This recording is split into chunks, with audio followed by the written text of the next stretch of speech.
Hey everybody. For the past few weeks, I've been briefly spotlighting organizations doing work at the intersection of food and racial justice. I found out about a lot of these organizations thanks to a list compiled by a website called Civil Eats, so I wanted to turn that spotlight on them today. According to their website, Civil Eats, which won a James Beard Award for Publication of the Year in 2014, is a trusted voice that works to tell meaningful, nuanced, and often overlooked food politics stories in an increasingly challenging media landscape. They're a 501c3 nonprofit, and so donations to them are tax deductible. This podcast will be making a donation to Civil Eats, and I hope you'll consider doing the same. You can find out more about them and donate at civileats.com/donate. Thanks, and here's the rest of the show.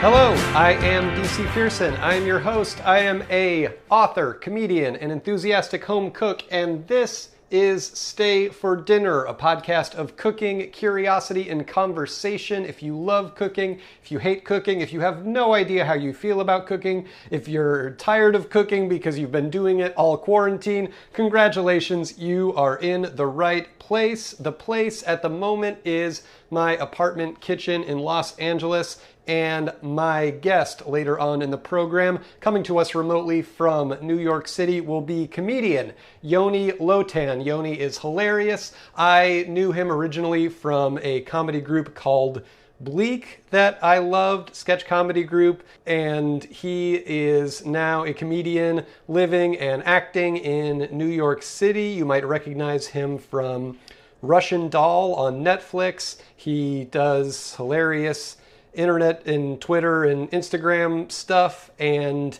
he also, I think this is still going on, I'm gonna have to ask him about it, but is doing like remote Zoom birthday parties for children during the pandemic, which is astounding and wonderful and just makes you think about the base level of what we do as entertainers, and that it is to entertain, and that he is using that right now to be a part of something larger in a time that can be really isolating for a lot of people. And I think that's pretty cool. And I also think it was pretty cool that there was a picture in the New York Times of him in like a full Skipper from Gilligan's Island style sailor outfit in front of his laptop in his apartment. And I find it very touching and wonderful.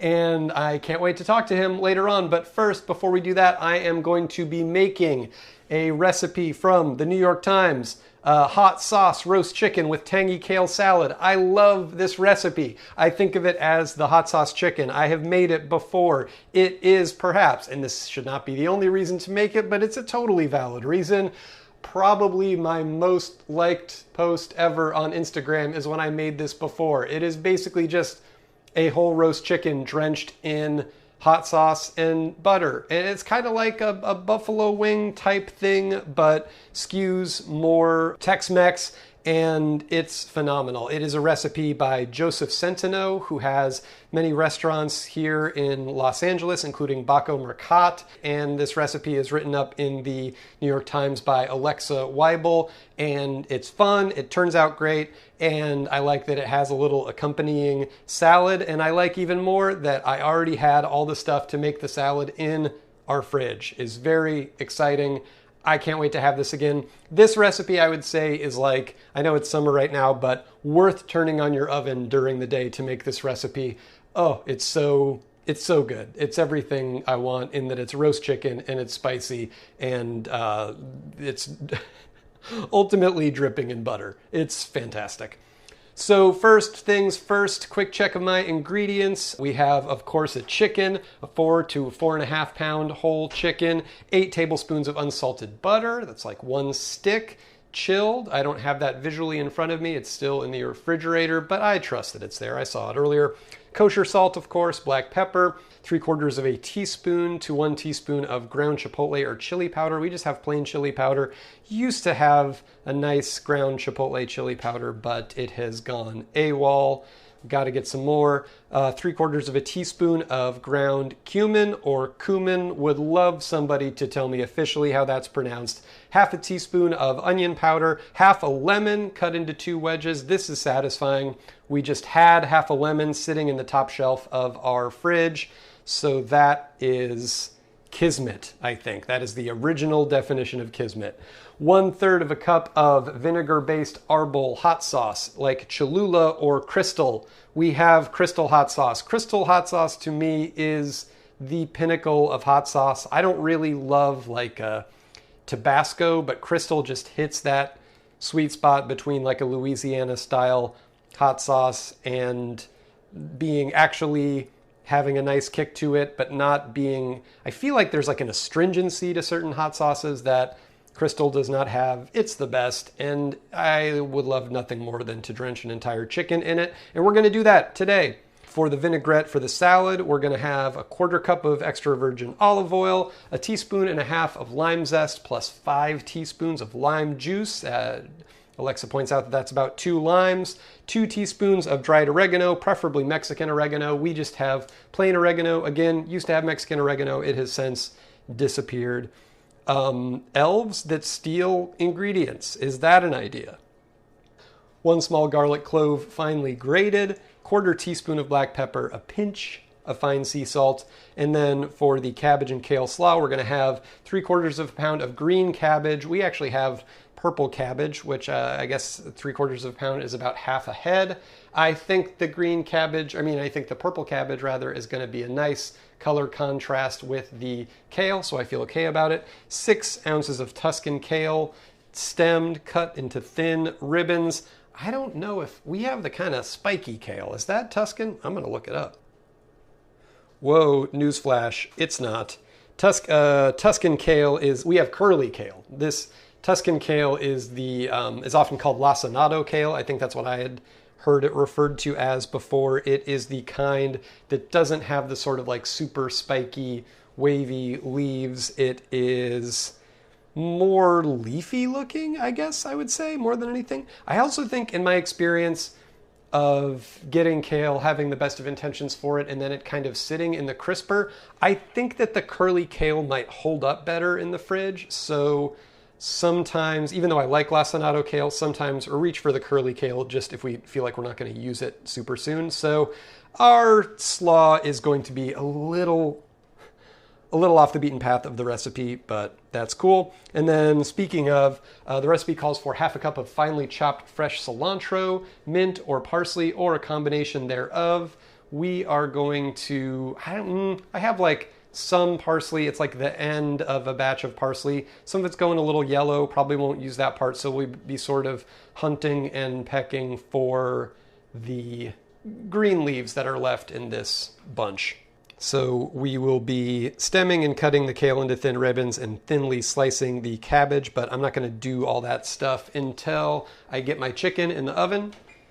First off, I'm going to preheat the oven to 400. So basically the long and short of it is we are going to be patting the chicken dry, putting pats of butter underneath the skin, putting a spice rub and some salt and pepper all over it, then putting the lemon wedges inside the chicken itself, tying the chicken cavity closed with kitchen twine, and then roasting it on high for a while to let the skin crisp up, and then lowering the heat and roasting it longer. Then we're going to make our sauce, and for the final step of cooking the chicken, we're going to be basting the chicken in some of that hot sauce and butter combination, and it is going to be so fun. I can't wait.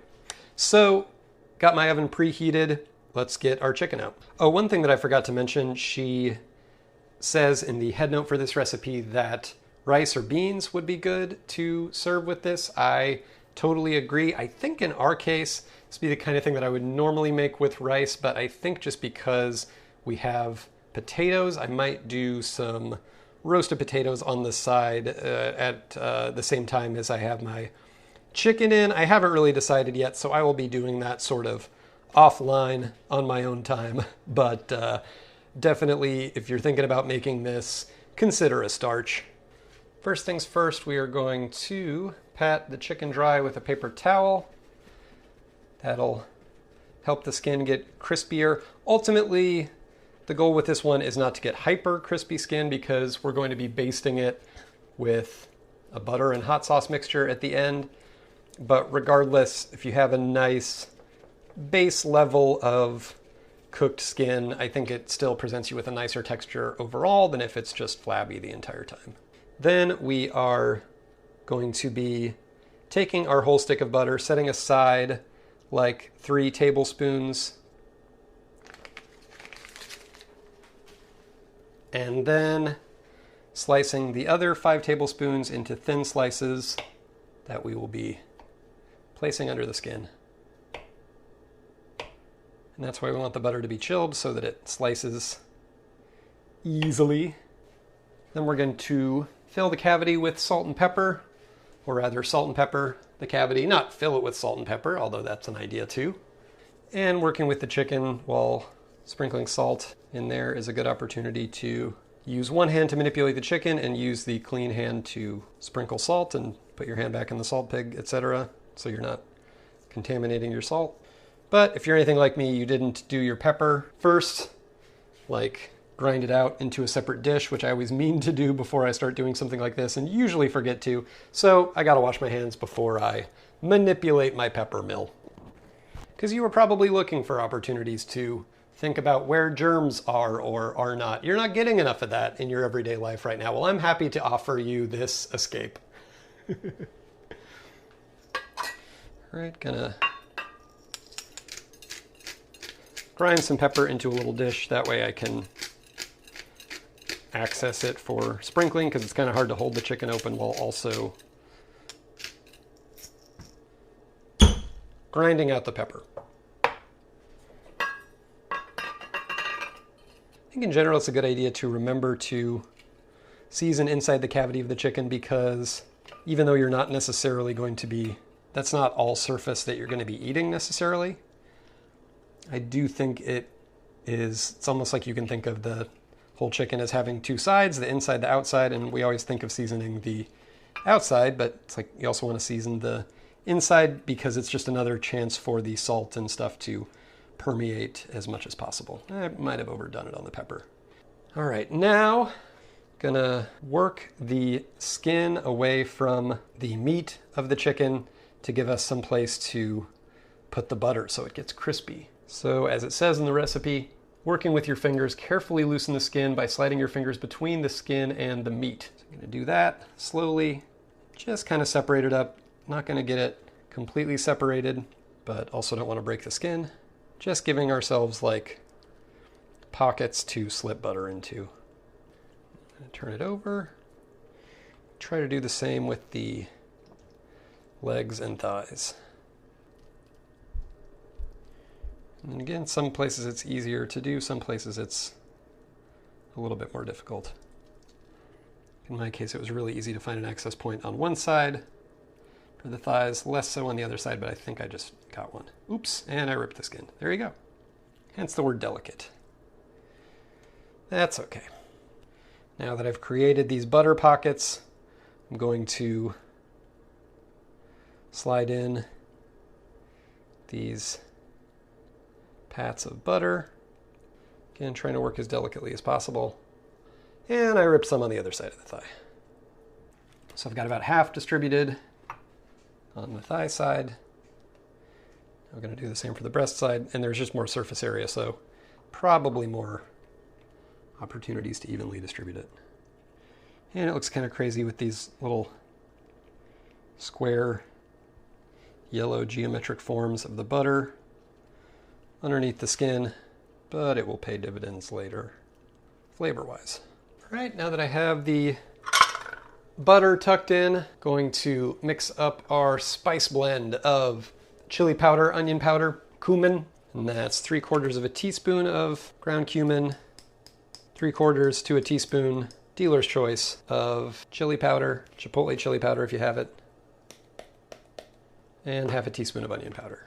Then adding a teaspoon of salt and a teaspoon of pepper. Where did my pepper mill go?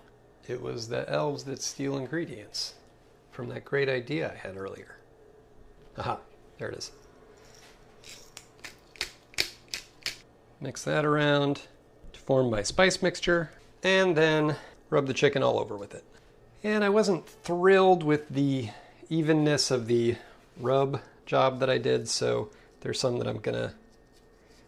sections I'm gonna hit with salt on their own just to make sure that everything gets seasoned.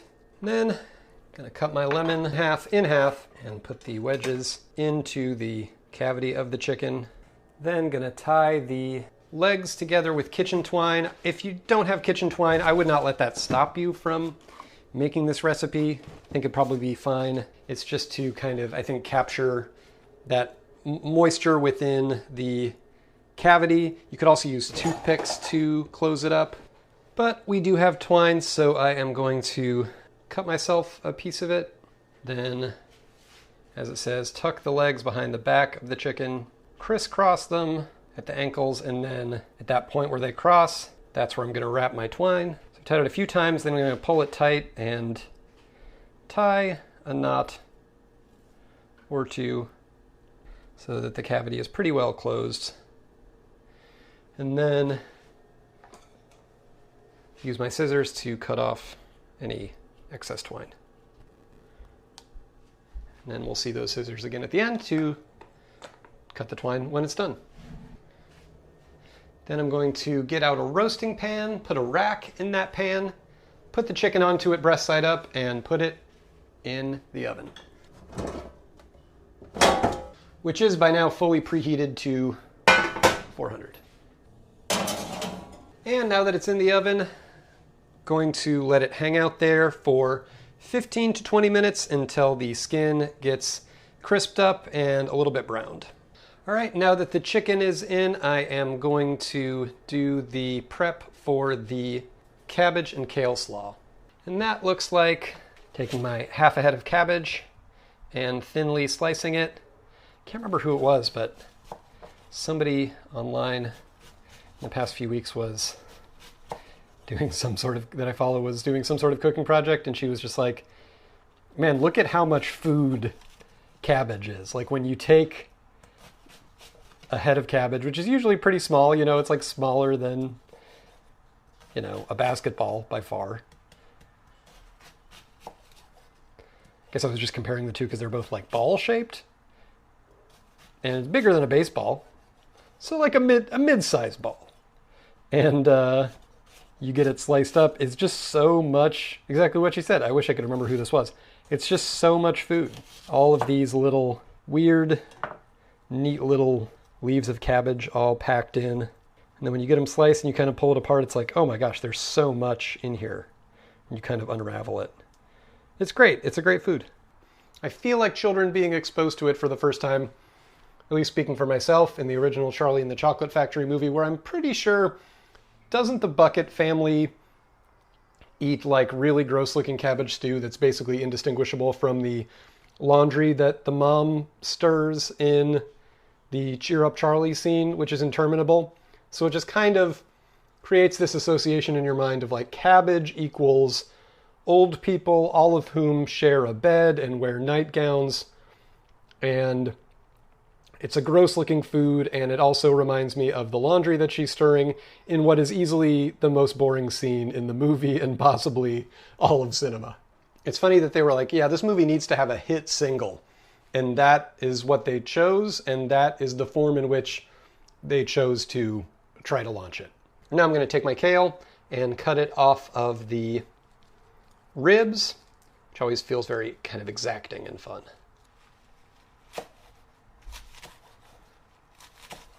So I've got what's going to make up the bulk of my slaw in a big bowl, and now I'm going to take this somewhat on its last legs, bunch of parsley, and pick off whatever still nice looking green leaves are hidden within and add them to my bowl.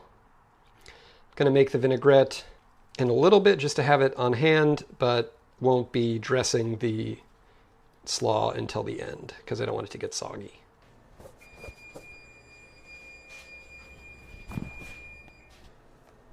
And my timer just went off for my first cooking period at 400. I ended up going the full 20 minutes.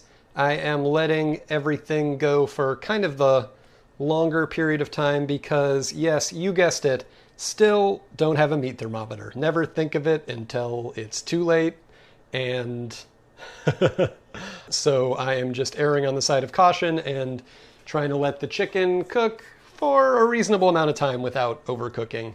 Just kind of feel my way through it. Now I am going to lower the heat to 350 and setting a timer for 30 minutes. That is going to be our next cooking period. And in the meantime, we are going to be making our butter and hot sauce concoction. So what that looks like is taking a small saucepan and melting the 3 tablespoons of butter that we set aside, along with the 1/3 of a cup of hot sauce.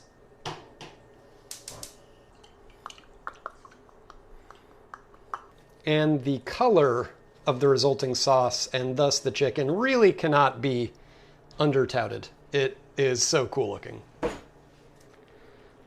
right, got that melted.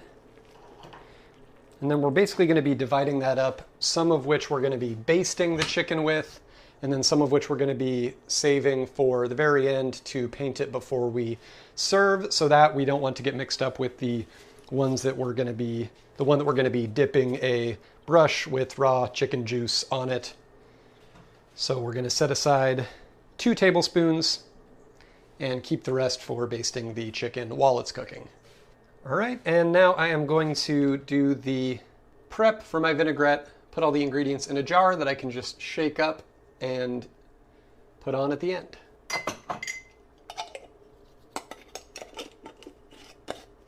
That is a 1/4 cup of extra virgin olive oil, 1.5 teaspoons of lime zest. So basically the zest of 2 limes and the juice of 2 limes. And that's 5 teaspoons of lime juice. I'm, again, not being super orthodox.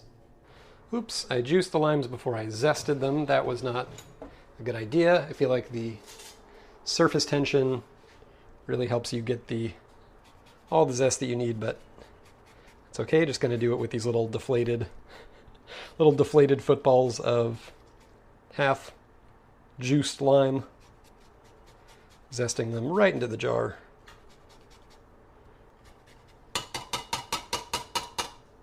Oh yeah, still got a good amount of zest. Then my 2 teaspoons of dried oregano, 1 small grated clove of garlic. When I'm grating garlic, I don't usually do the trick of smashing it with my knife because it's easier to manipulate against the grater or the microplane or whatever if it's not smashed. So I have to kind of painstakingly peel it by hand. Painstakingly is an overstatement, but you know. There's a chance that I'm doing this too early. I don't know if having the acid and the oil and the garlic all together kind of neutralize each other. I hope not. By letting it steep. I'm not really trying to let it go for a long time. It's just that I want to do it now so that it'll be done. Grating in 1/4 teaspoon of black pepper, and calls for fine sea salt. The only sea salt we have is big and flaky, so just going to use kosher salt. Taking that jar, putting the top on, and not going to shake it up yet. Going to wait until we're actually dressing the salad when it's time to eat. All right, there went my timer on my second cooking period for the chicken, and now we are moving into the most fun phase of this cook, which is every 10 minutes basting the chicken with the hot sauce and butter mixture. So let's do it. Going to open up the oven, gently pull the rack out that the chicken is on just a little tiny bit to give ourselves access while still being careful that nothing falls down or over. And then take a brush, take my hot sauce mixture. It's kind of broken a little tiny bit, so I'm just stirring it around to get it a nice uniform color, and then paint. The color is so cool.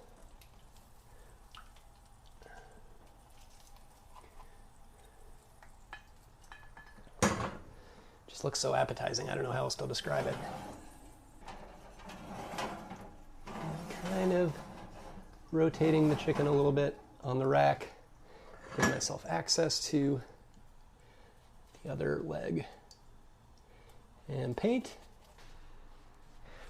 And have a timer set for 10 minutes. So the next time it goes off, gonna do it again. Gonna do that 3 or 4 more times. Again, in my case, probably more like 4, since I am letting my chicken cook a little bit on the outside of the time frame, since I don't have a meat thermometer and I really don't like cutting into the chicken to carve it and having it be under. All right, and timer just went off again. Gonna paint it again.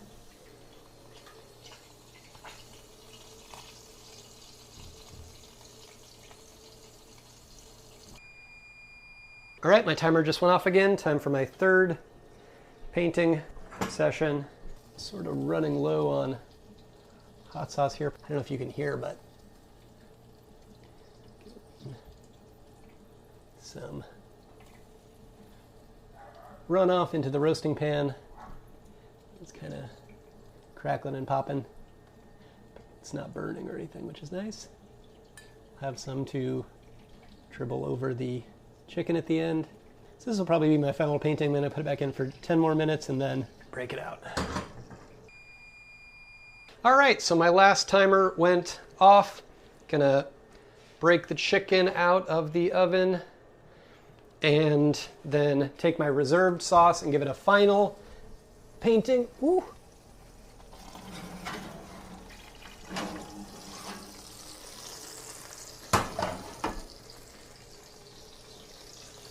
You hear the drippings spattering in the pan, I think, probably. So right now, all over it has a kind of brown, reddish, very barbecue chicken look. And then this last painting of the sauce really kind of settles the bright red hot sauce look.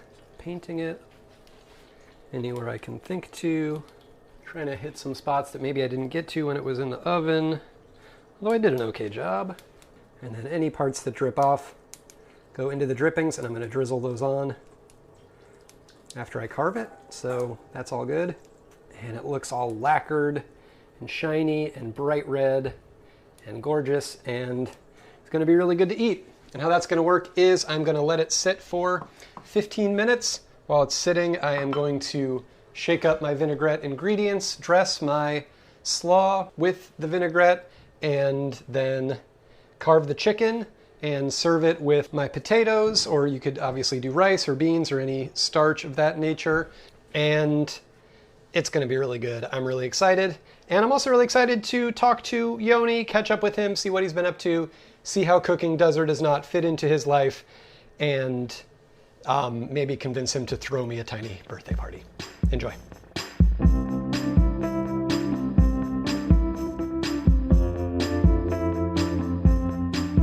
It's the hottest day in New York right now, by the way. Really? Very hot day here in NYC. Do you have air conditioning? I do. Thank you for asking. Nice. Oh, thank God. Well, no, it's not a guarantee. It's true. That is very true. You never know. And I should say that we are, environmental note on my end, there is construction going on next door. Something is being demolished. And so there is an orphanage is being demolished at my behest. Oh yeah, I buried the lead on that. I am twisting my mustache and nodding emphatically and sort of half paying attention to the podcast because that blasted orphanage and the kiddies are out on the street clutching their sad teddy bears. Throughout the podcast, I just hear you muttering, good. And you're like, I am killing it. I'm doing really well. So, Yoni Lotan, thank you so much for doing this. If this were a normal, non-pandemic era episode of the podcast, I would be placing an actual plate of food in front of you and we would be in the same room, but it is not normal times. So all I can do is hope that the last thing that you had to eat was delicious and satisfying. Ooh, thank you. It was. It was healthy too, to boot. Nice. What Yeah. did you have? I had Middle Eastern salad, which is basically sliced up cucumbers, sliced up tomatoes, sliced up purple onions, parsley, lemon, olive oil. Very simple to make. Easy peasy. Yeah. And with tahina or tahini, which is like sesame paste, olive oil. It's great. It's a yummy, delicious snack. Oh, nice. Did you make it yourself? I did. I did. Oh, delicious. Yeah. I'm glad that it I'm glad that it worked out. Is that like a go-to quarantine staple for you? Is that something you make often? So I'm very, first of all, I just want to say this is a good intro because I'm so excited for this podcast and this conversation because quarantine and all of this madness has turned me into like a home cook chef. Like I was not this before. And I had like basically 2 dishes that I made all the time and then I would order out. And this has forced me to like expand my, catalog. And one of the dishes I would always make is Middle Eastern salad because it's very easy to make. And it's just, you're literally slicing them up in little cubes. So basically what I would do for length of meals in terms of numerous days is just make a big batch of that. And it's just like, you're good for like 4 days if you make a big batch in terms of like a good like salad on the side of whatever your meal is. But yeah, man, it's like, it's crazy how, and I'm not to toot my own horn, but I'm going to curse. Am I allowed to curse? Absolutely. I'm fucking good. That's awesome. I'm fucking good. And it's crazy. I didn't expect myself to be like, and I don't know. And I'm curious, what do you think about this? Like, does food taste better when you make it? Because it's like your ego is like, like sprinkled on top of your dish. It's like everything I'm eating, I'm like, ooh, this is good. I don't know. That's a really good question. I think it might vary for some people because, it might be affected by how well you thought it went while you were doing it. Like there's sometimes where if I have made something and like Haley and I are both eating it and I like didn't enjoy the process and I was sort of aware of like, well, I wanted to do this, but then I forgot that. And I was going to put the onions in at the beginning, but then I forgot. And so I'm just kind of stirring them in. And so they're not where, whatever, like you're sort of like bringing that narrative into it. Kind of like when you would read an assignment in class and you sort of give it the like front porch of like, well, it was, and then my roommate was printing out a thing, so I couldn't print it out. And you have like all of that narrative that goes into it. Yeah. Whereas everybody else just gets to experience the thing in and of itself. So I think sometimes I bring that to it, but I know what you mean. I think sometimes, and it sounds like right now, maybe you're having just a really good time doing it. Yeah. So that is kind of, and you're excited about it. And so that is sort of infused into your whole self-narrative of doing it. For sure. I think that's great. And it's also like, I mean, knock on wood, but right now things are actually like pretty good in New York right now. Like numbers are low and stuff. But back when it was like super, super intense and bad, it was like a survival. It was like, I have to make these meals and and I think that kind of like forced me into like, all right, I have to make these meals and I can't just eat chili every day. So I have to make other meals. And then in that process, I've like, oh, wait a minute. What if I add a little paprika onto this? Like, yeah, it's definitely been a fun food adventure for all Yon. Well, what was so you were saying that the Middle Eastern salad was kind of a this new Renaissance staple, yes, and that there was one other thing. What was that other sort of go-to? The other thing is schnitzel. This is a dish that I guess this kind of bleeds into my family, but sure, schnitzel is like the quintessential meal of my family. Like it's like the thing. If if I was if someone put a gun to my head and said, name one food you remember as a child, and I'd be like, why are you doing this? What a weird way to. Anyway, I would say schnitzel. So I guess you won't need that gun that I sent you. Yeah. To hold to your own head later for the lightning round in the show. Yeah. Well, I mean, you got to use priority mail, my friend. Sorry about gun's that. not here yet. Oh shit. Okay. Well, spoiler alert. Don't open it. Just send it back. Okay. Yeah. So schnitzel. Do you want me to tell you how I make these meals as I talk about them? Is that like a thing you want me to do? Why not? So schnitzel basically is something that my mom made all the time. My grandma made all the time. And I learned very quickly when I was younger how to make it as when I went to college, I was like, as long as I got my schnitzel, I'm good. Like I'll make my schnitzel and I'm good. And I've like perfected that craft. It's like, it's so like, if I were to open my own like food truck, it'd be something schnitzel related. So basically it's so simple. All you got to do is like chicken breast, fucking beat it with, what's it called? What's that hammer? Chicken hammer. What's it called? Meat hammer. A mallet? Mallet, yes. Thank you. Chicken hammer. And then you batter it by dipping it in, let me get this straight. It's like flour, then egg, then breadcrumb, and then just like fry it in canola oil on a pan. Super simple. And so I would just make that and this Middle Eastern salad for dinners all the time. All the time. And that's it. I've like fried chicken in various ways, and I've battered things, but I've never made just purely schnitzel. It's something that we have on our kind of like, we always sort of like forget about it, but always kind of mean to make it because Haley has some German in her family. I have some German in my family. And so there's just a certain amount of like, every time we remember it, it's like, oh yeah, we got to do that. We would maybe think about making some, what is it called? Why can't I think of it? It's the little noodles. They're also, or like they're like little dumplings. I know what you're talking about. Something with like, it's like, I feel like it's something with a K, like.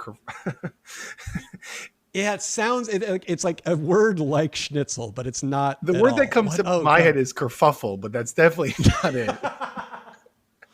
We should. Oh man, Schnitzel and kerfuffle. No. Schnitzel and attorneys at law.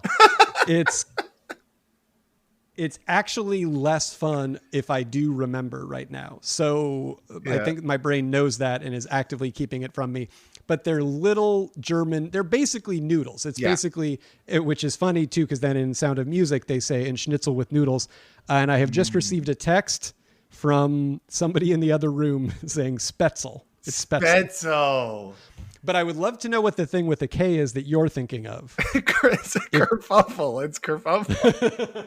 But kerfuffle kind of sounds like Spätzle. So I think your brain gave you kerfuffle and then you're like, oh, it's something with a K. Yeah. I don't know. Is it Kugel?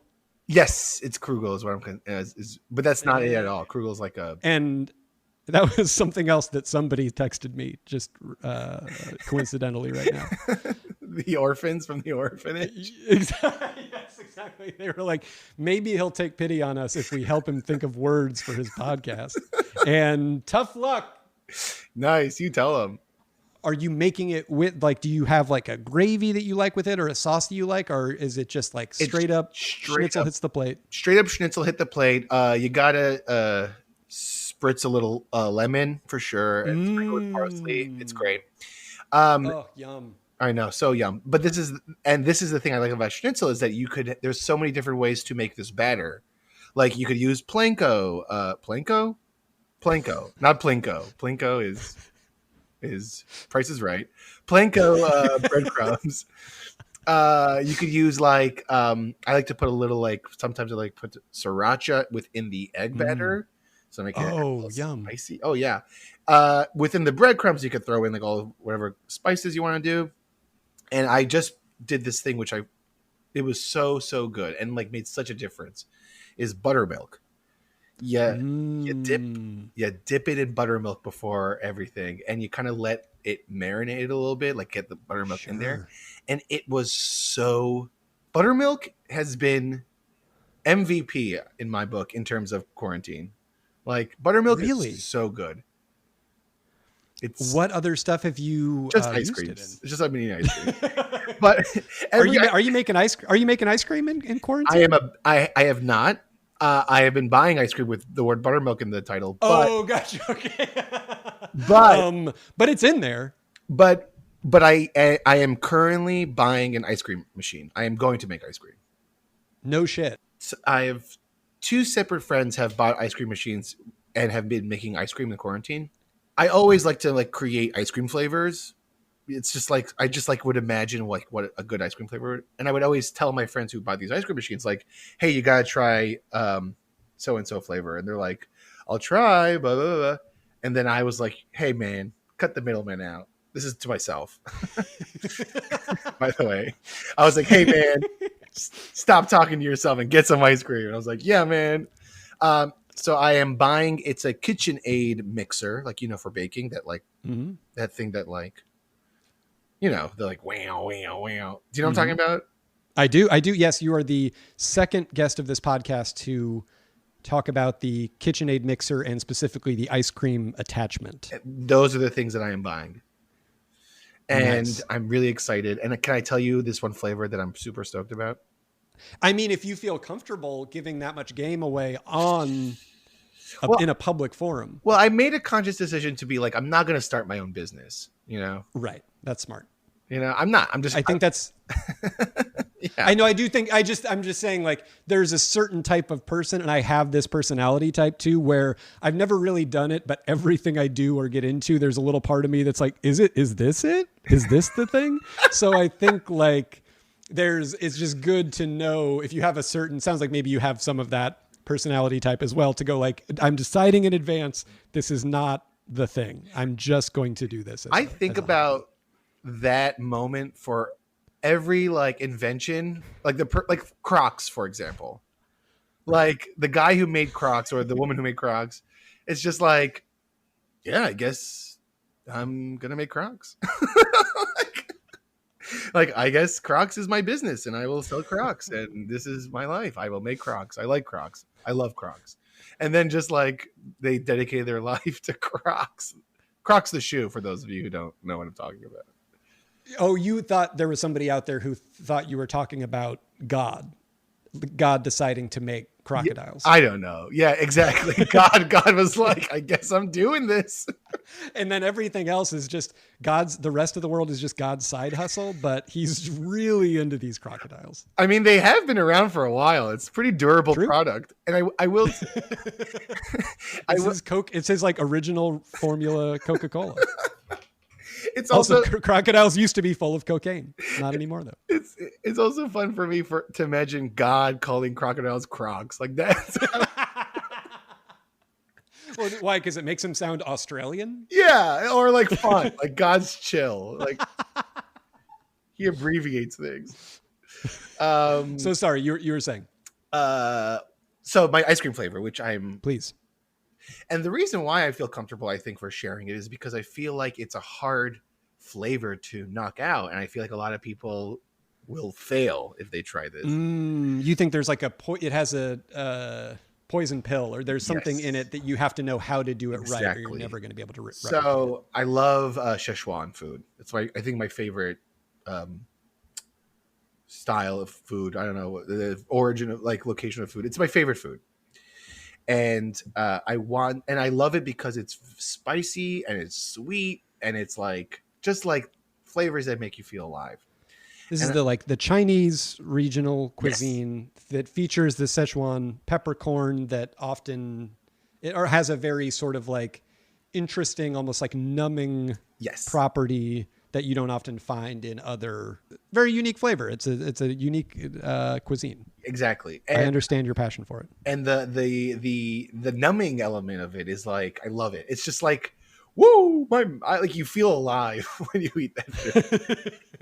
So I want to somehow bring that to ice cream. I want to create that taste in ice cream. So I actually don't know my game plan. I'm working on it, if you will, but it's going to be some sort of like peanut buttery base because, you know, like peanut butter sauce is prominent in a bunch of noodle dishes in Szechuan.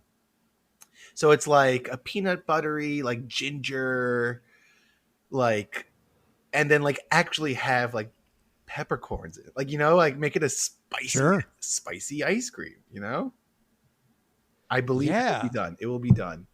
I would love to try that because I also like Szechuan food and I really like peanut butter and I really like ice cream.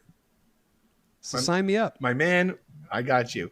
And actually, no joke, I actually like, I am not making an ice cream business, but the ice cream machine is a lot of money. And I kind of justified it by being like, it's a great gift. Like if I made a pint for someone for their birthday, like imagine getting a pint of like an original ice cream. I think it's a great gift. Yeah. Absolutely. So basically what you're saying is it's not going to become a business, but it may stand in for a few birthday present purchases. Yes. Like that's going to maybe help it pay its own way in the household. Exactly.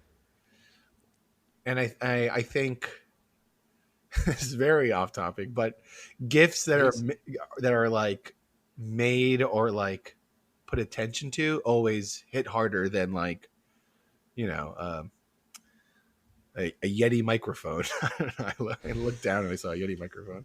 You know, it's like, it's like, oh, thanks. Oh man, fuck whoever got you that Yeti microphone. Huh? Yeah, that was 100% a subtweet at someone. I wasn't. I bought this microphone. Can I ask you a question? Sure. Before you started this podcast, were you also like a big home cook? Yeah, for sure. I mean, that was kind of the impetus for it. Was I'd been cooking for a few years and then also for longer than that, and really, really liked it. And then for a little bit longer than that had been trying to think about like, what would I go on a lot of podcasts? I enjoy it. What would be a podcast that I would want to do? And for many years, the answer was like, I don't have a good idea or something that I feel passionate about. So I therefore won't do it. I won't do one. And so then I finally, when it was the confluence of those two things of being like, well, this is something that I actually am really passionate about that isn't my career. It's just something that I really like doing. And I think it's something that everybody else, whether or not they actually cook, everybody has a relationship to food. Sure. And then I think it's taken on new, I don't know if relevance is the right word, but just a slightly different cast where right now I do think it has changed a lot of people's relationship to cooking. It sounds like for you, it's been in a very positive way. I think other people are sort of feeling like somewhat burnt out on it, or I've definitely talked to people that are feeling a little bit like, oh man, we're just cooking a lot. Or like Haley and I were realizing this weekend that we've probably made like 300 plus meals between like breakfast, lunch, and dinner in quarantine. Like we haven't really ordered out a whole lot. Like we've ordered out on like 2 or 3 specific occasions. Yeah. And so it's been, you know, it's been a lot, but a very long answer to your question. So I have 100% like loved my cooking experience, but I also feel the burnt, like, you know, the burnout aspect of it too, because it's exhausting. Cleaning is a nightmare. Right. Shout out to the moment when you like you're cleaning some sort of bowl or some sort of like rounded object and it's the splashback onto your like groin or like stomach area. Like shout out to that moment. I hate that moment.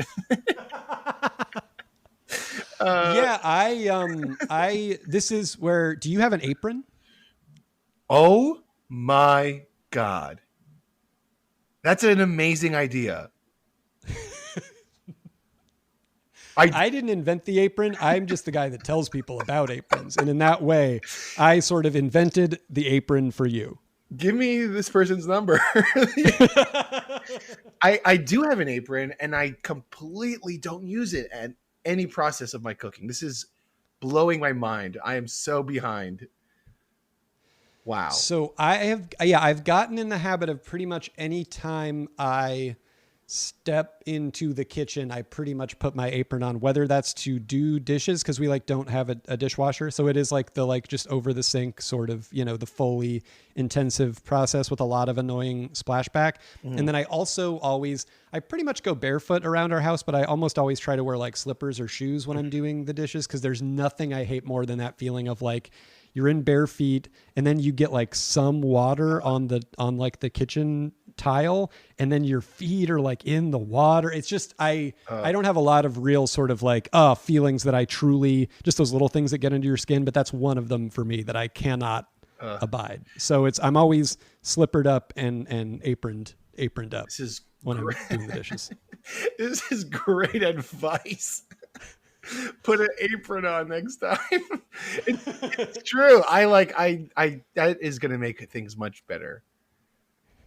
Cause it's like you're saying, it's just like the little things that annoy me about like cooking and cleaning as we were saying before, like the journey element of it. It's like the better the journey, the better the food will taste. Like, oh, that was so easy and quick. Love that. That was so like fun to make.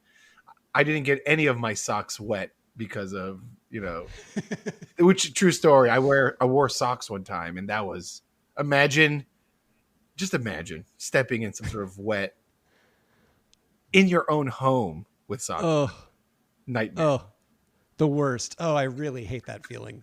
I know I'm alone there. I know everybody else likes having like gross wet feet, but I'm unique in that I don't like it. Since you're in that headspace, are there any other of those moments with either cooking or cleaning that you just are those little kind of like pet peeves or things that are like stoppers for you? Because for me, I would say like in a cooking one is like when you're slicing a green onion and you think you're slicing all the way through and you're kind of just going and you're feeling all chefy. And then you go to put the like green part of the green onion, like sprinkle it over the top of your food or put it in the pan or whatever. Precisely. Oh, the worst.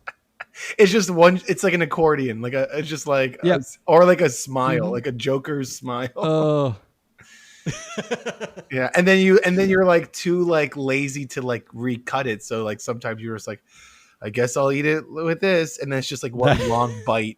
I know that's exactly how it is. Yes. That's a great question. I don't.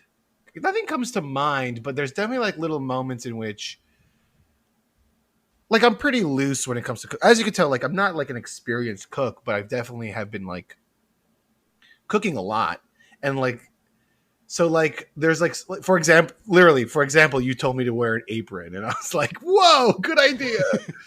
But for example, like when I'm frying with oil, I tend to like get a lot of splashback on that part. So like, that's not great. Just those little burns. Sure. Yes. And I'm sure there's like a more professional way of like doing it, but I'm like, I don't care. Like burn me up, baby. I used to live with a chef. And his hands were so like scarred, like just like scarred up. And he told me it's because of like all of this oil. And I thought that was normal, but I don't think that's normal. Anyway. I think it might be though, to a certain degree. I mean, there is you read about, chefs or like, I don't know if you've ever read like Anthony Bourdain's first book, Kitchen Confidential, but it's really great. But anyway, he talks about like when he was first starting out in kitchens and chefs just being like, oh yeah, pick that thing up or go grab that or move those to there or whatever, and going and grabbing like tongs, and the chef just being like, what are you doing? And watching somebody just grabbing, God, hot food with their hand and doing different, stuff to it. That's just like, because they have these like calluses and you just get like, you literally like, I think like lose nerve tissue at a certain point. And so you can just do things with your hand just becomes a cohabitant of your body more than a part of your body that kind of don't even feel, that you're just like, all right, hand, do that. Tell me how it went. I feel like that's a metaphor. It's like the one who makes the food can't even feel like his hands. I don't know. I feel like it's a metaphor. We'll figure it out. Do you have that? Do you have that yourself in like comedy? Do you feel like there's a like this is the part of me that's just the part that's doing it? I'm like detached from the like joy of it on some level. There's definitely like not so much comedy, but like movies. Like I'm definitely over it, but there was definitely a time in which I saw the movie being made. You know, Mm-hmm. you're like, and you're not necessarily like invested in the story, but you see the movie being made. Like you see the actors, and you see like you just like, oh, this is a movie that's being made, and these are actors who are working, and like that's the sound, and the sound is like not great. But I guess maybe that's a testament to that specific movie. Like it did a bad job, but there was definitely a time in which like I saw the production of it, and that I was like jaded in that aspect of like, because I've been involved in the business, it's like, oh, I know exactly what goes into making a movie. Yeah, I know what you mean. I remember watching like this has a slightly different resonance because there was like a whole big again kerfuffle or Kugel or whatever a couple weeks ago with Christopher Nolan, some like Anne Hathaway being like he doesn't allow chairs on set, and then other people were like he does allow chairs on set. That's not true. And in between there was a whole lot of whatever. You know, it was like a, but it I do think was like a good. People were making a larger point about basically sort of like, hey, you don't have to like have a bad working environment just to be like, I'm a cool director, which is like, yes, certainly true. 100%. But I do think anyway, I remember watching like Inception or other sort of like Christopher Nolan movies where they're so like manicured and handsome and every detail feels really like thought about and labored over, and just thinking about having been on sets and being like, it's so funny to think that like behind every surface of this immaculately clean, perfect set is just like so many half empty water bottles. You know what I mean? Like just, it's all water bottles and like half empty coffee cups. I mean, it's like, I think it's like a common like joke, but like, I always love to imagine Crafty at like, you know, on set of Life is Beautiful, you know, it's just like shooting like a fucking Holocaust scene. And it's like a person like deciding if they should have like the Denver omelet or like, or like, should they just get chicken tacos or like, you know, when you kind of touched on a little bit with the schnitzel, but growing up, who did you see cooking around you? So my mom is an amazing cook. My grandma was an amazing cook, and it's interesting. My dad is a very bad cook, like notoriously bad, and we always made fun of him for it. Like the joke is that even his eggs were bad. Like he had made shitty eggs. And for the record, I love my dad. He's the man, big dad.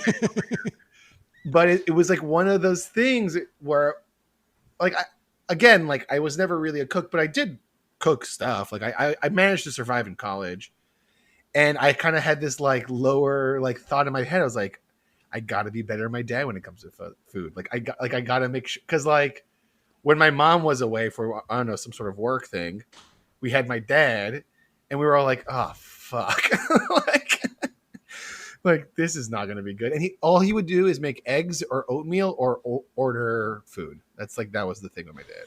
And I like learned how to make eggs a really good way. I like learned how to make everything. That it's weird. I mean, I don't have kids, but like I taught myself how to make things that would be good for kids. In preparation. Because you were a kid just trying to, I see. You're trying to pay it forward. Exactly. Like I want to make sure that my kids like my food, basically. Well, that's nice. Yeah, I'll say. Thank you. But my mom is like an amazing cook, and it's funny. My mom's actually like I guess this is like another humble brag, but like I think it's important to the story. My mom is a fashion designer, like a very prominent one. Cool. She has a very big like Instagram following, and because of Corona, she kind of like started like cooking at home and like recording herself cooking. And now because she has such a big audience, her audience is like loving it. And now she's kind of like doing cooking stuff. It's crazy. And like, I've had my friends like reach out to me like, hey, your mom's like cooking show is really good. Like she has like a little Instagram now. And it's very weird to watch because she's making foods that, like, she would cook for us and stuff. But now it's like people are commenting and people are like posting and people are like sharing it with me. I'm like, yeah, that's my fucking mom's food. What do you want me to say? Is there some part of you that feels almost like territorial about that? Yes, 100%. 100%. I'm like, no, what is she doing? And it's like my grandma's recipes. I'm like, what are you doing? That's ours. My grandma. So you feel like this is your inheritance, and if it were like you were inheriting some jewels, it would be like mom is just in the street tossing the jewels out to the populace right now. And the thing is like we always wanted her to teach us the recipes when we were young. It's like it'd be fun, like it'd be a fun thing to do with us. And she's like, yes, of course. And it never really happened. And now she's giving it for free. But she, truth be told, she actually has been teaching me some recipes on the side, which has been really fun. Like she taught me how to make spinach burekas. And let me tell you, delicious. Please tell me. Very good. Have you ever dabbled? I never have. I don't think I know what they are. Ooh, it's basically like a flaky phyllo dough spinach pie, basically. It's like spinach pie. And again, and this is the thing that I'm actually curious what do you think about this? Like, as I'm becoming more and more of like a cook, cooking is like pretty easy. It's like, I think that's what kind of like, I think the reason why I didn't get involved with it at a younger age is because as a kid, I thought it was hard. I thought it was like very like there's all these rules. You have to like read, you have to like time. And I was like, that seems a lot of work for me. But now as an adult, and maybe it's like I think maybe it's just a testament to my patience now. It's it's basically cooking is just like putting things on other things. All you're doing is putting things on other things and then heating them at a certain temperature and then removing it and then placing it on another thing. And like once you like do it once, and then I feel like once you do a dish twice, at least this is for me, I can only speak personally. Once I do a dish twice, I got it, and I could do it anytime. Right. And I love that. I love like I could make burekas right now easily because I've done it twice at this point. So yeah, I think it's interesting. I know what you mean. I think like there is especially having like now with this show, like recorded myself in the process of cooking several times. And maybe it's just like, these are the types of recipes I'm drawn to or that I want to do for the show. So they're maybe simpler or not as ambitious. And if I was doing different types of stuff, maybe I would be doing different types of things. But I know what you mean, where it's like the types of things I find myself doing repeatedly are pretty similar. Like there's not that many types of moves. It's exactly what you said. It's like, am I turning on the oven? Am I turning on the stove? If so, what temperature? Okay, now I'm adding this thing, and in what order am I adding the things? I've probably done some period of like chopping up a bunch of stuff to begin with, and then I'm just sort of heating it in different orders, like you're saying. So I do think it's like, it is weirdly simple. And I think where it sort of, and then also too, it's like just time and attention. It's just like, okay, I'm going to make the time to do it, and it's going to take a certain amount of time. And then also when I'm doing it, I have to, for most things, there's going to be at least some period of pretty focused attention where I can't really wander away or it'll get messed up in some way.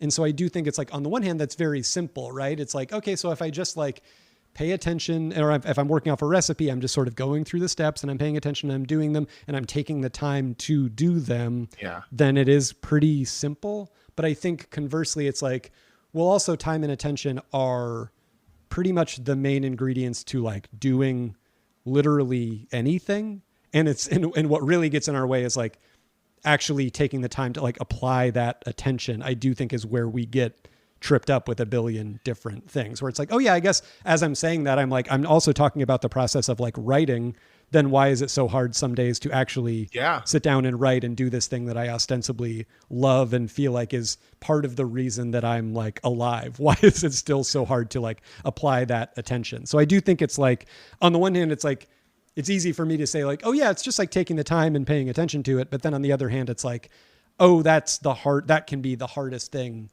sometimes depending on where you're at. For sure. And I like it's a very mature thing to do. Like, I think like paying attention to like small things is a very like mature. It's like you learn that. You have to like learn how to like do that in a right way. And I think like writing, it's like you learn how to do it in the right way. Like, oh, now is not the time to write because like my brain is not like, you just like learn how to do it. And I feel like it's a very mature, just, I don't know, skill. And I think I've just matured a lot honestly, I think I've matured a lot in the last few months because I had to. It's like, hey, wake up, dummy. Like, you're going to die if you don't fucking cook your food. And that's why baking is so hard. I find baking is so hard because it's like you have to pay even more attention. And I feel like that's like a very hard thing to do because it's like you have to pay. I don't know. I'm dabbling in baking. I really want to get into it. I think because I love sweets, but I love sweets. Oh yeah. Well, you missed the part where I recorded a bigger intro for you earlier, where I referred to you by your given name, Yoni, the sweets man. Yeah, exactly. Lotan. Exactly. Yeah. And all the fans of the podcast know that. So I don't even know why we're spending so much time in. Anyway. So this is a fun story that I think you would like in this podcast. So my friends and I have a pie. We call it the pie party, but it is it's a pie contest. And we've been doing it for like going on 10 years now. Oh, wow. And it's very competitive. And basically it's like, I would say it's like 9 to 10 people, and everybody bakes a pie, one savory, one sweet. And we have a big party, and some people who didn't make pies come like just for like more votes, and all anonymous. Everybody tries a pie, and then we all vote for the best pie in the savory department and the sweet department. And the winner gets like a gift certificate or something. And it's very, very competitive. And I've been always meaning to make a documentary about it. I think it's like, because everybody is like going nuts and everyone gets really serious about it. And I never participated because I was always afraid of baking. And last year, and because I've been getting really into cooking, I would say I've been getting really, really into cooking in the last year or so. And it's just ramped up because of the quarantine. But I've been like cooking more and more as I get older, and I stumbled upon this recipe on. It's like Tasty. I'm sure you know Tasty. It was a Thai tea pie. Ooh, Thai tea, coconut, chocolate. It was. I was like, I could win this if I make this pie. I could win this. So I ordered like a lot of Thai tea online, and I like baked like a version, practiced it, did it again, and then pie party comes. I make my pie, and I won. And it was unbelievable, and everybody was shocked. Everybody was like, "First timer, Yoni wins!" Wow! And it was so fun to like watch people just like eat the pie and be like, "Whoa!" Like that reaction is so fun to watch. Like, whoa, that's like, so because of that pie, I'm like, wow, the power of baking. I really want to get it. So, and I think when I get the ice cream machine, I think some of the flavors are going to involve like, baked goods. So I'm going to, it's going to come hand in hand. And the KitchenMaid is also like a good baking tool. So when you made it, does everybody make a savory pie and a sweet pie? You're allowed to make how many pies you want in terms of savory sweet. I did not make it savory because I was like, nervous, but Oh, sure. I mean, what kind of savory pies do people do, like British like meat pies? Like what yeah, are we talking you got quiches? Like you got British meat pies, you got like spinach pies, you got a really good pie. I remember was it like a chicken curry type of pie. You know, it's like there was a big controversy one year do tell. because the winning pie was it was kind of like a empanada. It was like a meat. It was like a meat like kind of like a Jamaican beef patty. Like, you know, it was like a kind of Sure. like but that's the thing is like people were saying like that's not a pie. And it was like there was this whole conversation of like, what is this dish? Because it was like a bunch of little hand pies Right. that were Right. completely covered in the crust, the flaky crust. But the person who made the pie, first of all, that pie won, which was the big controversy. Sure. It was very good. It was a very delicious pie. So, but people were like, but that wasn't a pie. It's not a pie. And she was like, by definition, it is a pie. She It like, has looked pie it in the up, name, right? you know? Right, because what really, I mean, I'm sure this is the kinds of things that were said or yelled that night, but you know, what really defines a pie? I mean, I think that is, Exactly. you know, are there pie party bylaws? How do those evolve over time? Is it the kind of thing where it's like, okay, well, this year, yes, a hand pie can win, but next year we're saying only sort of tin-based large format pies, sliceable pies can win. This is, I see where the documentary has legs. You know I'll what I say mean? that.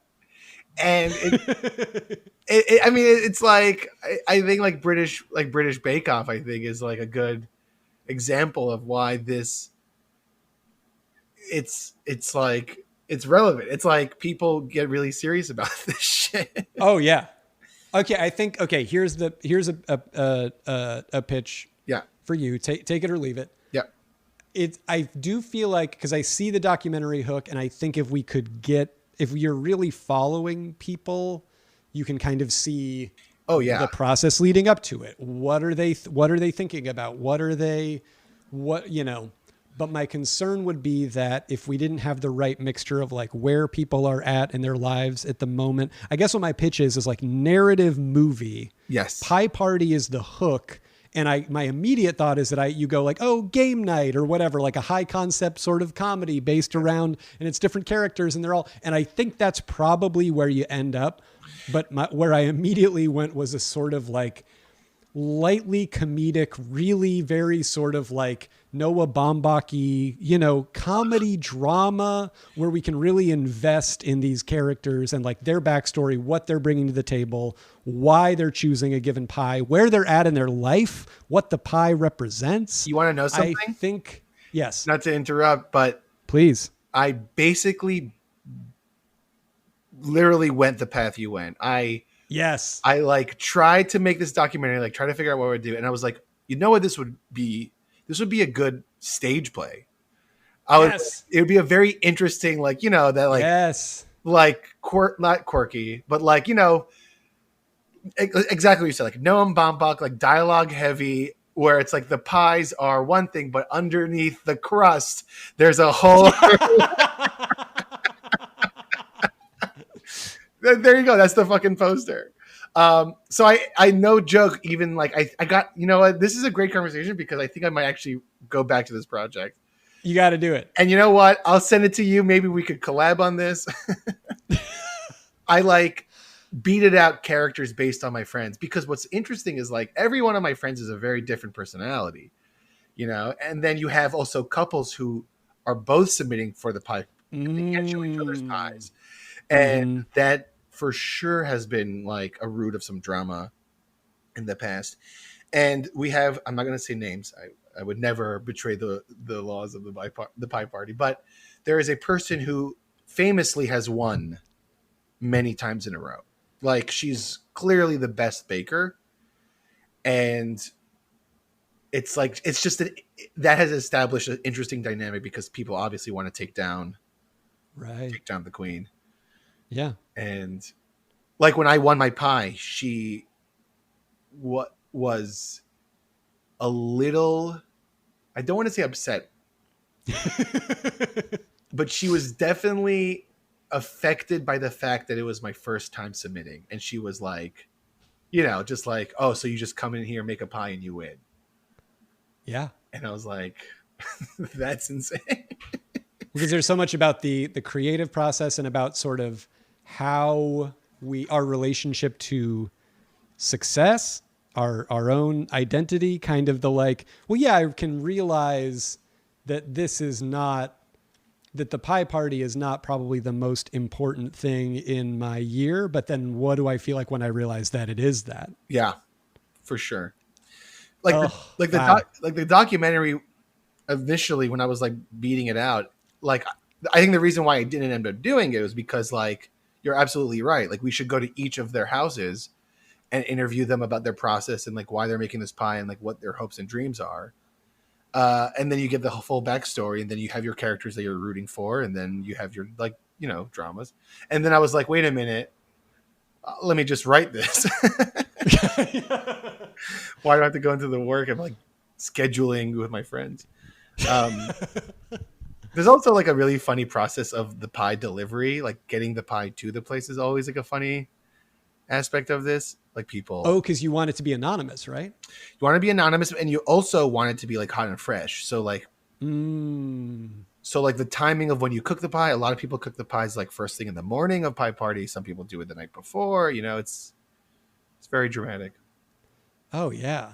Getting on the subway. Oh my God forbid. God forbid you drop it on the subway. It's like a nightmare.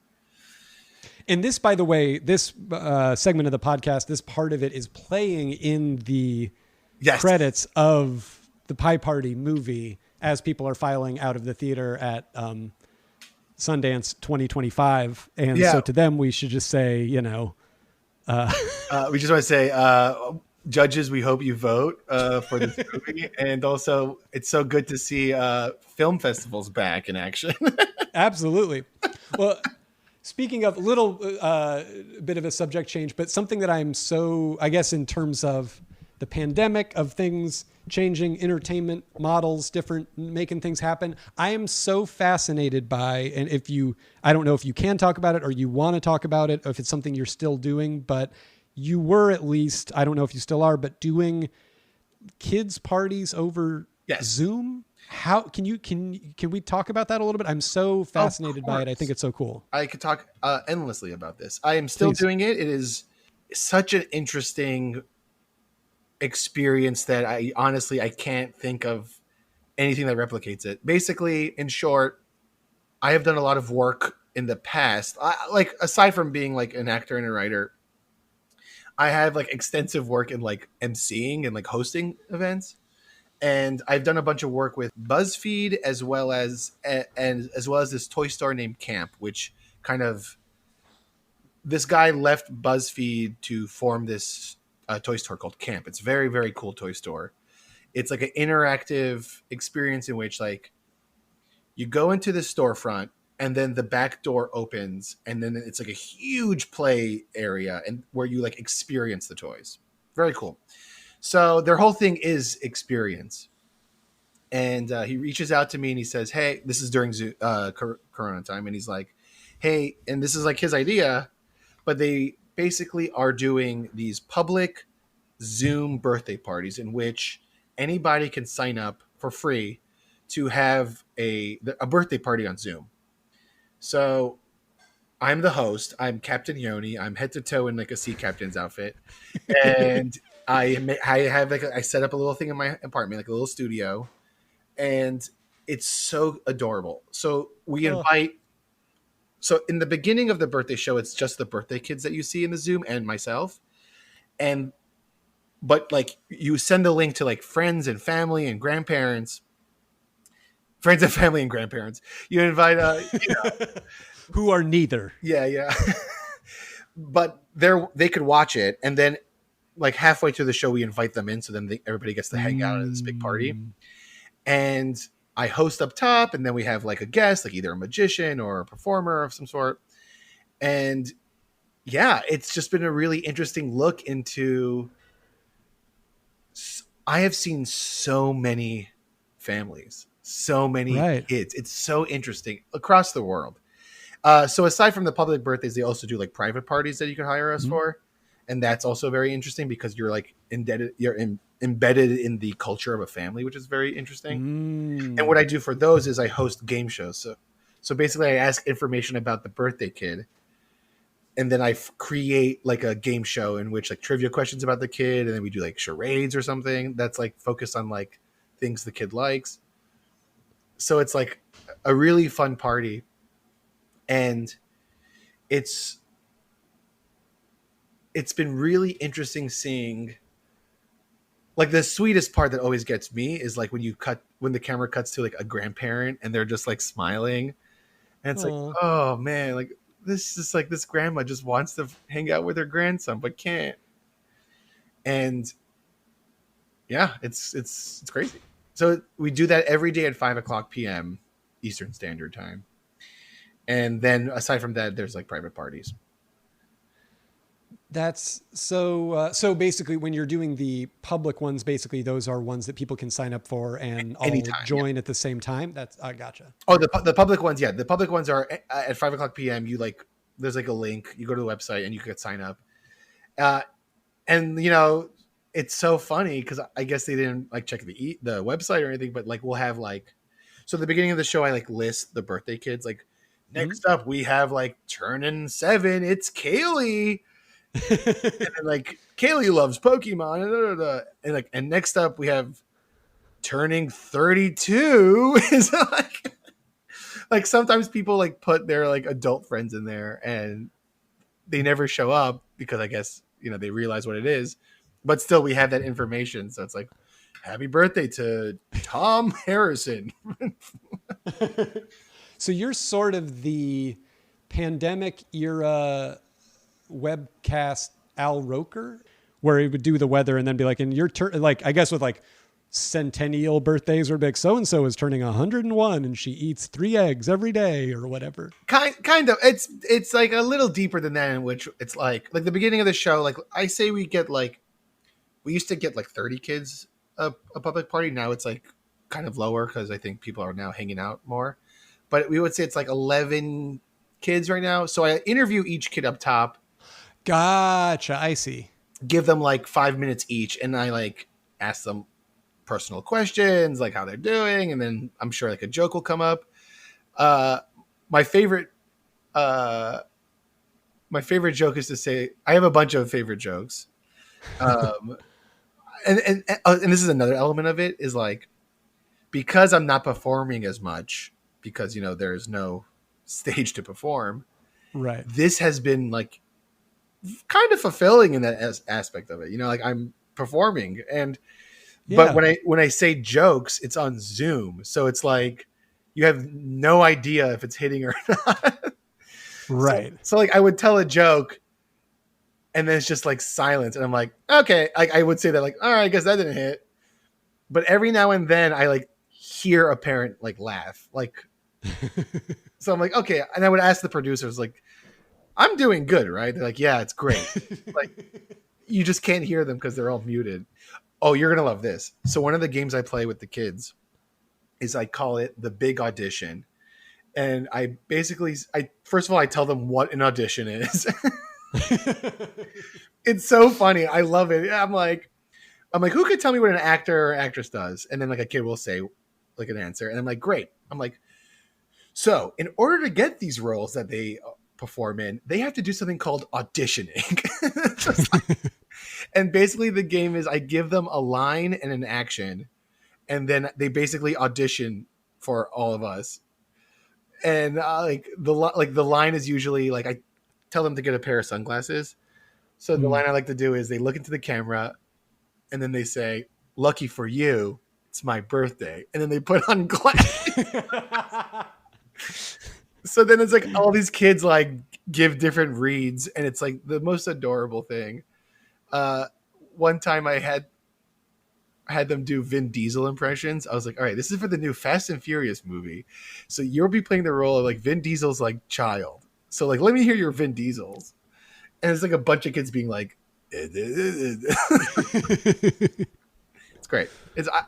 I have carte blanche. I could do whatever I want with these children. Oh, it's great. that's so, I mean, and also, I don't know if they're recorded, but it feels like at some point you'll be able to put together a super cut of kids saying, "Lucky for you, it's my birthday," and putting on sunglasses. Oh yeah. Which is all I want to see. Here's a fun story. Some kid said he loved space. So I was interviewing him and I was like, "What's your favorite planet?" And he like looks dead into the camera and he screams, "Uranus!" Kids loved it. And I was like, yeah. That's a kid who knows a moment. That's a kid who knows like when just a slow one is being pitched across the plate 100%. That you can just knock out of the fucking park. And I'm going to say, like, it has been very interesting from like like seeing like kids and that it's like, I've learned a lot about kids. Like there are some very funny kids who know timing and like know like how to use the camera. And there's like also kids who are monsters. But like, you know, they're probably having a bad day, you know? It's like, right. I will say that like kids between the ages of like, kids are all sweet and adorable up until like 10, like not like 8, 9, 10 is when they become like, and it's been very interesting to watch. Like it's I guess it's when they become aware of their insecurities. Yeah. And that makes them become like, you know, like the earlier kids are just like down for whatever, very polite, bundles of joy, like listen and like interact. When the kids start becoming insecure, they start being like, I don't know about this, or just like not fully expressing their emotions because they're nervous that showing emotions is, I don't know, is not good or like less than. It's just interesting. I'm like, oh, interesting. That's when like, people become self-conscious around those ages. Yeah. I remember I babysat this kid for a couple of years in college. And I remember when I started babysitting him, he was probably like 6 and he was just super cool. And, you know, just, he was always a cool, nice, sweet, smart kid. But like, I do remember exactly what you're talking about, where at the beginning, it's like, this is a kid, you know, we can just play and do dumb stuff and it's great. And then I remember watching when it was like, we were like a couple years in and now he's getting to be like 8 or 9. And I remember watching him have a conversation with a friend from school where the friend was like, "What's your favorite Pokemon?" And he was like, "Oh, I like, you know, whatever his favorite Pokemon was." And the kid was like, "Oh, that one's dumb." And then you just watch him feel that and sort of go like, "Oh, so wait, I can like something that I just like it." And somebody else can be like, "That's bad. You're wrong." And then that makes me feel bad. So I need to, like, it was almost like watching that. I don't think it was like just that one moment. And obviously we all have that sort of that biting the apple in the Garden of Eden moment with that kind of feeling of like, oh, other people can like make me feel bad. But like it was interesting to watch him realize like, oh, I guess I should think about modulating myself for approval of other people. It's like that Simpsons scene when Lisa breaks up with Ralph. Spoiler alert. when Lisa breaks up with Ralph. Spoiler alert from a Simpsons episode. Oh yeah, this is the only home cooking podcast for people who've never seen The Simpsons before, and I like to create that space for people, and that you would rip that Band-Aid off in such a aggressive way. Oh, come on. He ruined sorry, go ahead. So like when Lisa breaks up with Ralph in that Valentine's Day episode and you like slowly see his heartbreak when they like look back at the footage. It's just like you see that kid like, oh, that doesn't feel good. This is a true story. I obviously, because I'm telling it. I did a private party one time with a bunch of boys that age. I forgot what the age was, but it was like an age in which like the boys were all too cool for school. So it was like, sure. So like having some sort of like goofy man like be like, all right, what's up, guys? It was like the last thing this kid wanted. And they're just like kind of like doing the game, like whatever. And they're all like old enough to like know how Zoom works and like use the Zoom platform. So like I'm looking in the chat while I'm like talking, and I just like slowly see like links to my videos and like my credits and just like who is this guy? Like what is this guy? Like and then like photos of me. And I was like, oh, okay, like you found me on the internet. Like that's cool, but like let's focus on like Brian. Like and they were just like more or less trolling me. And I was like, it was like the digital age version of like a birthday clown getting like beat up by kids, you know? It was basically like cyberbullying. Yeah. A 33-year-old man who was like trying to make them feel good. Who thought that he had gotten past that part of his life where that was an option. It's like different bad things can happen to you as an adult, but I thought I had opted out of this, but I guess not. But I'll be honest with you, the entire time I'm like, I'm still getting paid. Like I was just like, yes. Yeah. I was like, I don't give a shit. I'm getting paid. This is like, go nuts, kids. Like, so is it, I don't know if you want to have kids, if you don't want to have kids, or if that, but is it changed how you talk about that? 100%. Like, has it changed my like relationship with like the prospect of having kids? Sure. Like, for starters, like on an average, all of the girls we've done birthday parties for have been way more sweet and like just nicer than boys. And I'm just like, all right, I hope like, you know, it's just like interesting. I think I've noticed. I don't know how that translates into whatever I want as a child, but well, yeah, I mean, it's the kind of thing where you have to go like, oh, are we like, what is being like emphasized in when people are raising girls versus raising boys? I will say like, well, I mean, to that thing that I was saying earlier is like, I guess this is a very sweet thing. I have always wanted kids for sure, but I've been very career oriented. Like I've just been kind of like focused on career first then like, and I don't know why I've just assumed that, I mean, I know why, but if I were to have a family, it would take away from career stuff. But like going through this process, it's made me realize the like what it's kind of like cooking, not to bring it full circle, but it's like you just assume what cooking is before you cook. Like, oh, cooking is this, and I don't want to do that. And then once you start cooking, you're like, oh, cooking isn't as bad as I thought. And I think, like, honestly, this experience with these kids is making me realize, like, oh, it seems like parenting is not what I thought it was, just based on what I've been seeing. Like, it's just like I've just like noticed, like, oh, it's interesting how parents, because I'm watching a lot of parents with kids also, and I'm watching like very sweet moments in which, like, you know, a mom like pets her son's head and like kisses his head, and it's just like, and then it makes me think about like what all of these families are going through, and like how nice it must be to have like, you know, a family in this. I mean, stressful for sure, but it's nice to like have like a tribe, like a group of people to like kind of like work together. And like that's the thing, like I've seen a lot of families work together, which is weird.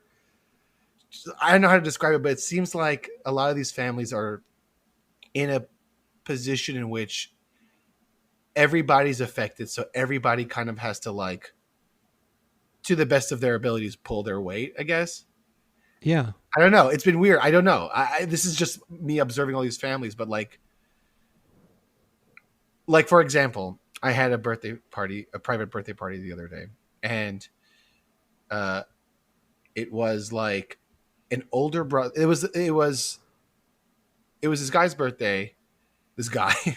It was this kid's birthday. Just some guy, and he had a younger sister.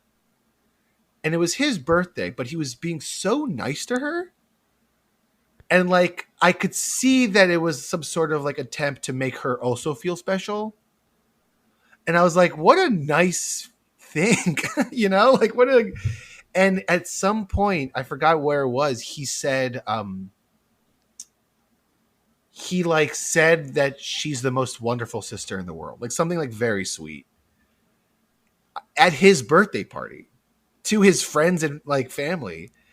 And I was like, maybe I put this story together. Like maybe I'm the one that kind of like made this up, but it just felt like there was a reason why he was doing that, you know? Like it felt like a good reason. Like I think like he was trying to be nice to his sister in this like crazy time, you know? Like I think he was just like, and I was like, oh, that's so sweet. Like, and I was like, I don't know. I feel like I went on this crazy rant, but yeah. No, I think, yeah, no, I not at all. I think that's so neat and very touching. And I do think like, I don't know, you have this very unique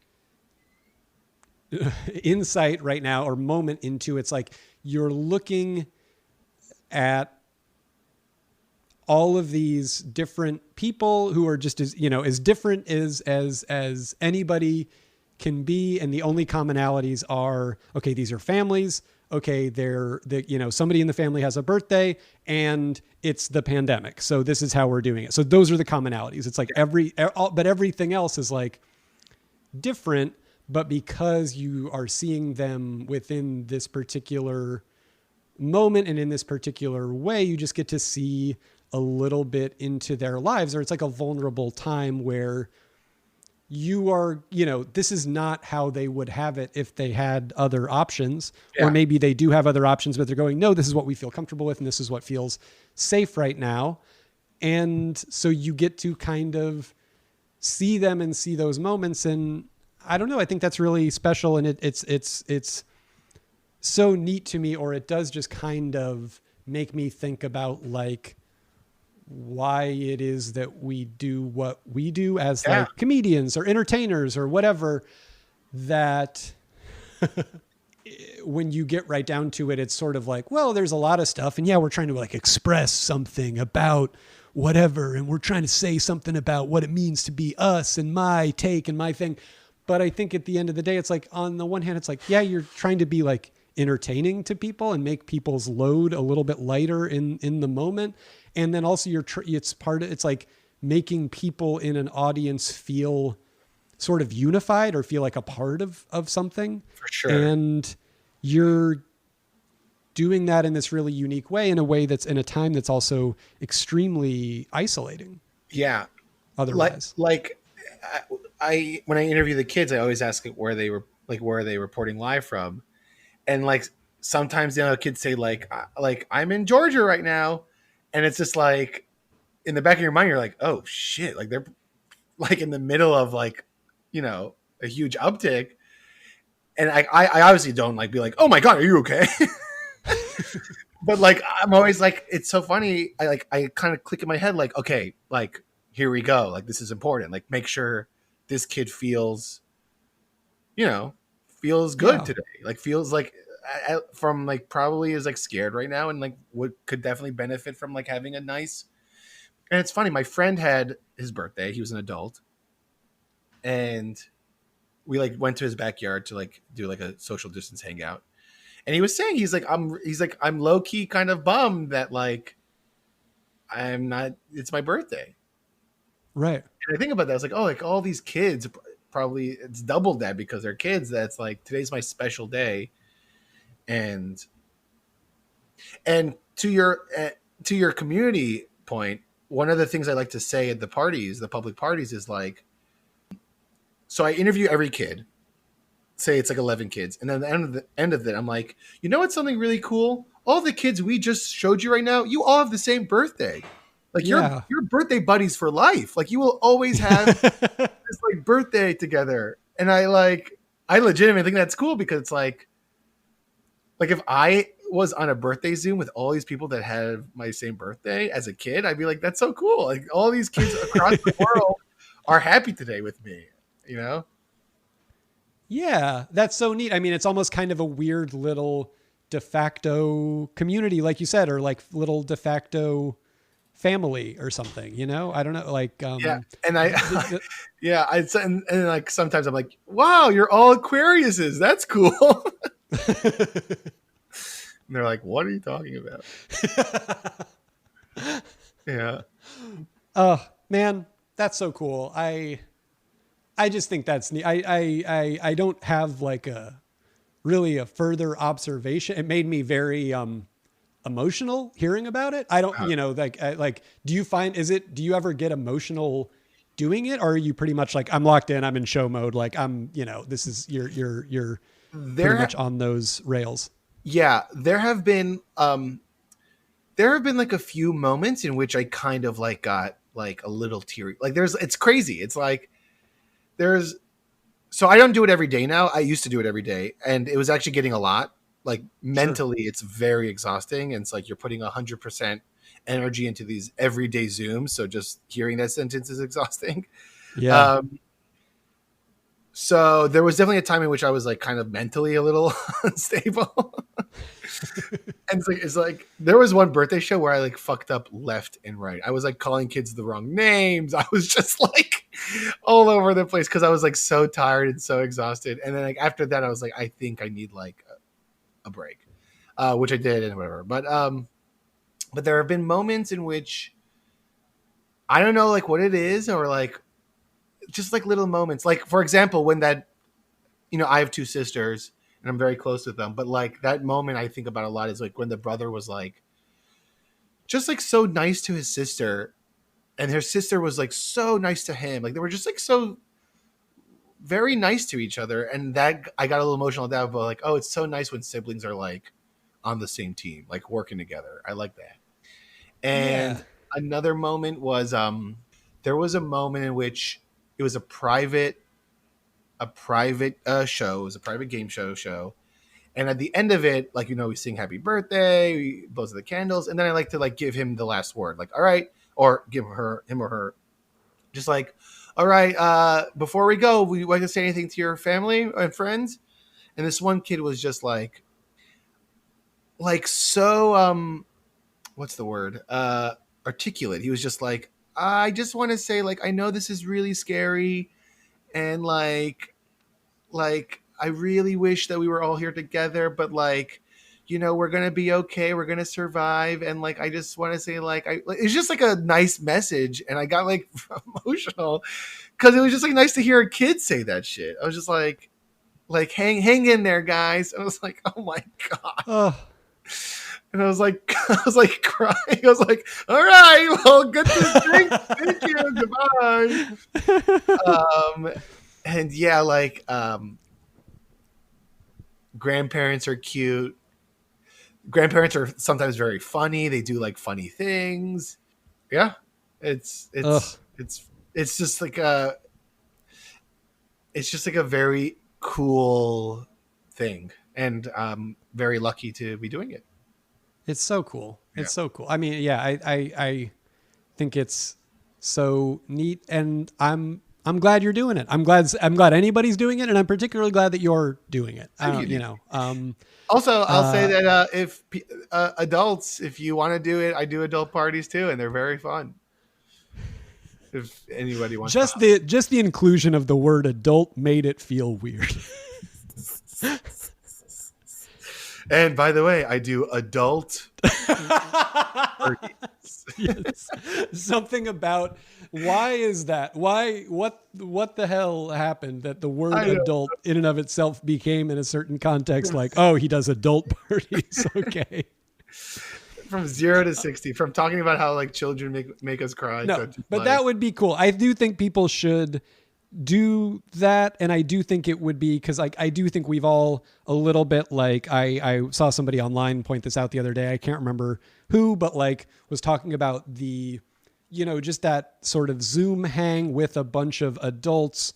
You go around, and as the person online was pointing out, it's like you do that weird like bouncing ball of, okay, now what the person is talking to these people, and okay, you know, like there's just a sort of, it's very weirdly, it doesn't, Haley was saying the other day, like it doesn't have that feeling of like a normal party where you can kind of like break off and talk to different people and different people can talk to different people. For sure. I do think having some sort of intermediary separated kind of like host to like keep things moving and keep things fun would be so important. So I would encourage people to take you up on that. That sounds very cool. Thank you. And it's true. It's like, and I'm not just saying that because I'm the one doing it, but like one of the things, like you could like figure out like a specific party based on the person, but like one of the things, if it's just like a normal party with like a bunch of people and like you want to like organize like things, one of the things I structure is basically a person could send me an anonymous question like via the private chat, and then I ask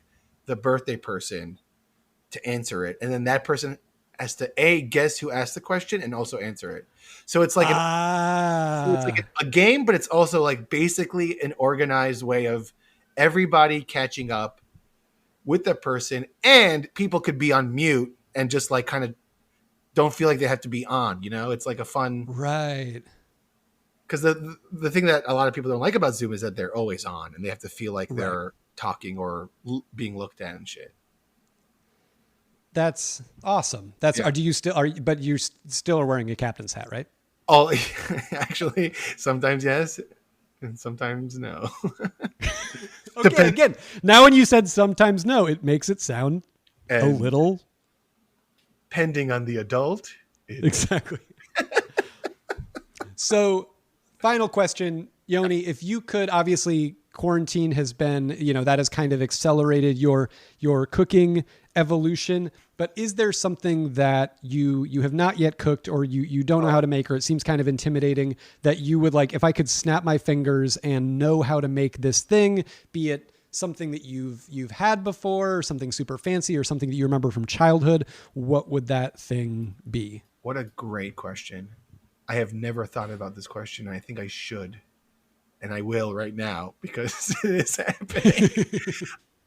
My immediate thought, and it's impossible because you need the right tools, but my immediate thought went to like a big rack of ribs, like a barbecue, like hardcore Texas style, just like ribs. Like it's like, I mean, there's a masterclass on it. It's like a very hard thing to like accomplish. Like, smoked meats and stuff. Taught by Aaron Sorkin, which is weird. Yeah. It's how to walk and talk and smoke some meat. Like that is like my immediate where I'll go. I also like, I want to get better at seafood. I can only do like shrimp, but I would love to learn how to make, I feel like it's fairly easy, like scallops. Like my stepdad makes a really good scallop. And like I never made a lobster. I'm always down to make a lobster, boil a lobster. Me neither. Right? I feel like it's such like it's like, that's such a fucking adventure, is like boiling a lobster. Which is also scary and sad. But yeah, I guess my answer would be like a big rack of ribs. I think it can be done without, I don't know. I'm assuming, maybe this is just in New York of it all. I'm assuming you don't have grill access. I don't. I think go ahead, please. Yeah. I made short ribs before, and those were really good. Oh, I love short ribs. Short ribs are great. But yeah, I don't have, I live in a New York City apartment. There's gotta be, I think there's gotta be, even if it's not the same sort of like grilling or smoking, outdoorsy, whatever, I think there's gotta be some really great indoor, like in the oven rib recipes out there. Because really, I think at the end of the day, all you're trying to do is just like get that collagen inside the ribs to really like break down and give it that really nice whatever. And then you can do that anywhere. I mean, that's just like heat. I don't think that, obviously the smoke flavor is nice, but like, I think the heat and the right seasoning, I think it's possible. I think you'll be okay. I think this is one that is extremely you can use this to remember that you want to do it. Yeah. And I think it's extremely within your grasp. And I think now is the time because it's summer. Well, it's funny because I am looking to move, and I am like I'm looking for apartments with a backyard or some sort of outdoor space. So nice. It's possible. My ribs dream is possible. I think we're gonna leave it there on the vision of ribs dancing in your head. I want this for you. Thank you for saying this. Yoni Lotan, thank you so much for joining me. I hope you have a great rest of your week. I hope your parties go well. And again, on behalf of, I think, just humanity, thank you for doing that for the children. It sounds super neat. I'm really glad you're doing it, man. Thank you for saying that. Thank you very much. I just want to say when you said what you just said, like the goodbye to me, I don't know what reflex this was, but I waved by. Well, I think it's from the Zoom. I think it's from the Zoom. I was going to say, yeah, I think so.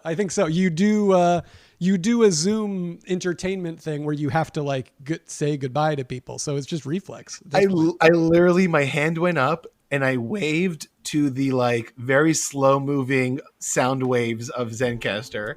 I was like, bye, Zencastr. All right, I'm waving too. All right.